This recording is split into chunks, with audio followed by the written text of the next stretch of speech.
Assalamu alaikum wa rahmatullah wa marhaba bil muslimin. La relation stratégique basée sur la souveraineté marocaine et la souveraineté française a toujours dépassé les relations d'amitié qui peuvent exister entre Français et Marocains.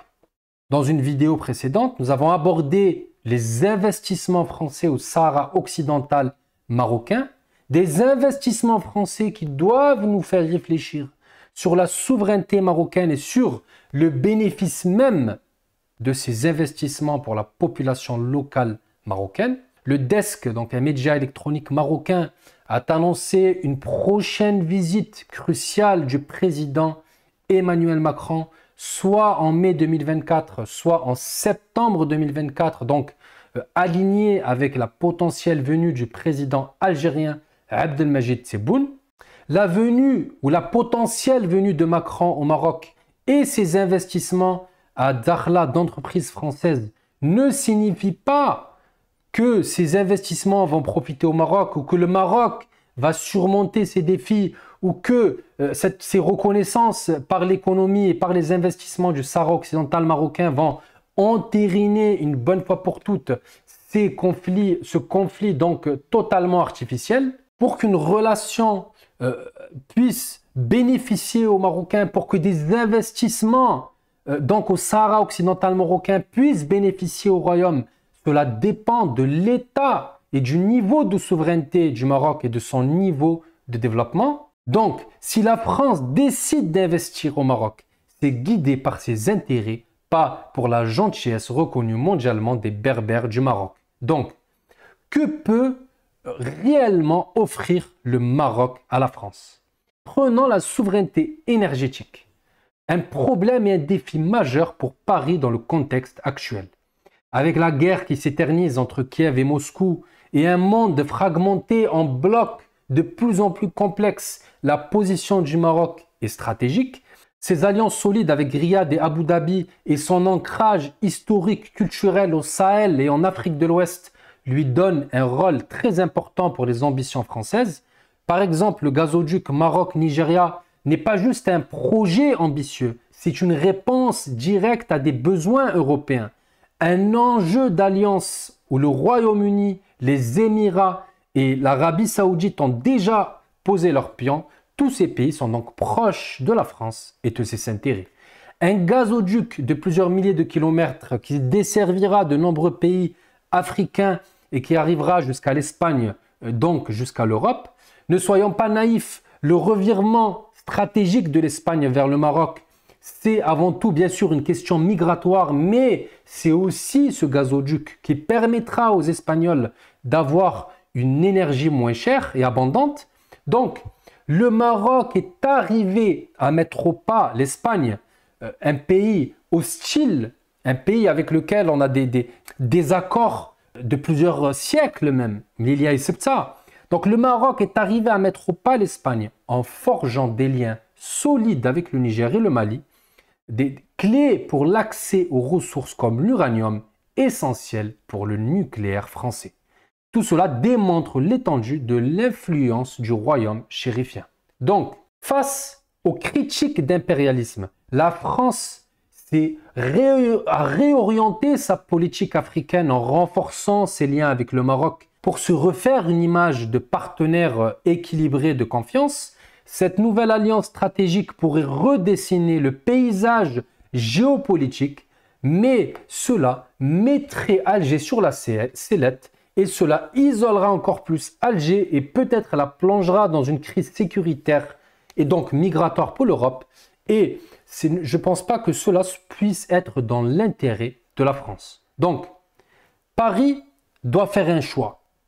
Reconnaître officieusement la souveraineté marocaine sur le Sahara et reconnaître la puissance et le rôle aujourd'hui du Maroc. Mais cela isolera donc l'Algérie et cela affaiblira également l'Algérie face à l'expansionnisme marocain. Alors, attention, l'ambition d'expansion d'un pays n'est pas un vice à mes yeux. Au contraire, c'est plutôt une marque de puissance et d'histoire et d'enracinement dans la région.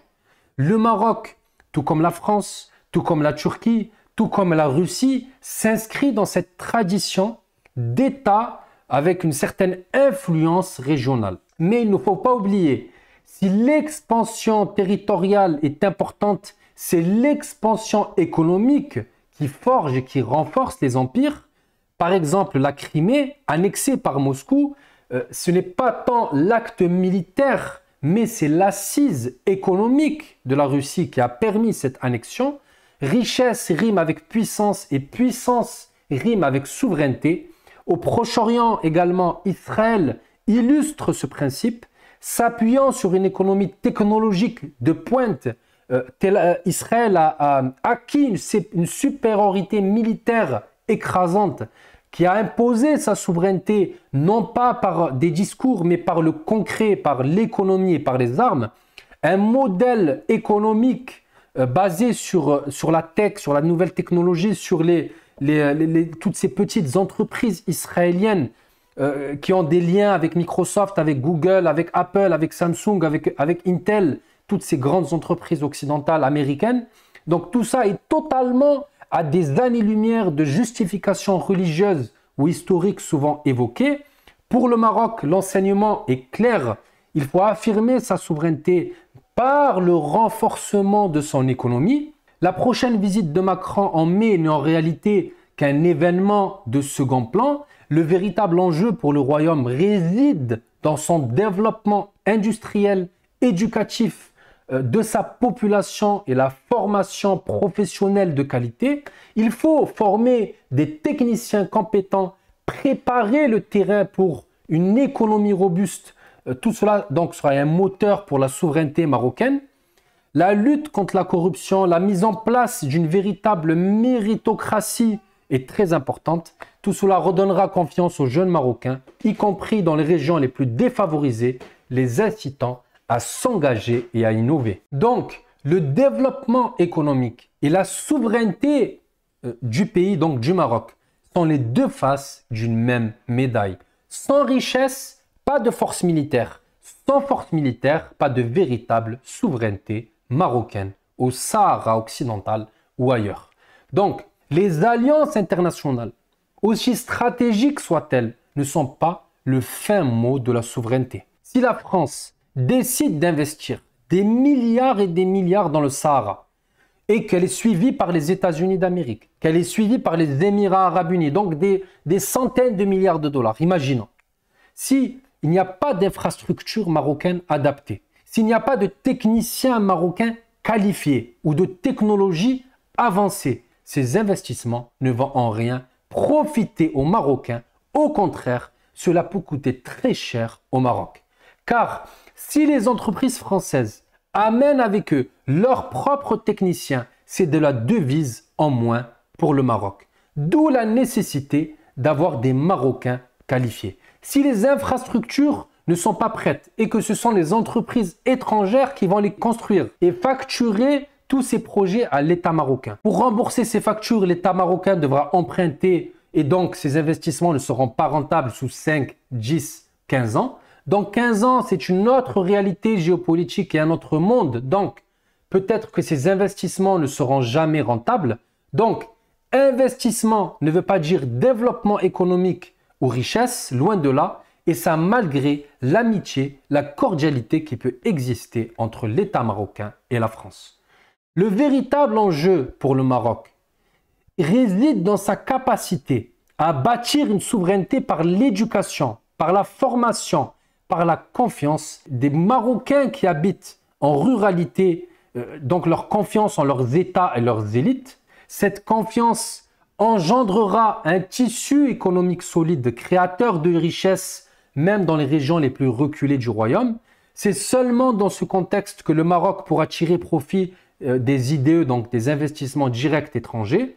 Mais en règle générale, un pays développé, souverain, attire moins d'investissements étrangers, non pas parce qu'il est moins attractif, mais parce qu'il est moins dépendant.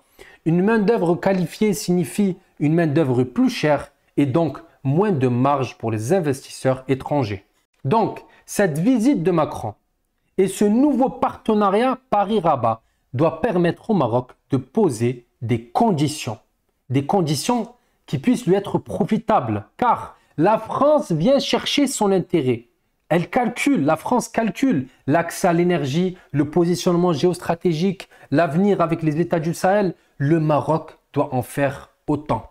Si la France veut investir ici, au Maroc, très bien, mais à quel prix pour les Marocains? Ces investissements doivent servir avant tout le développement marocain et non remplir les caisses d'entreprises étrangères sans retombées locales significatives.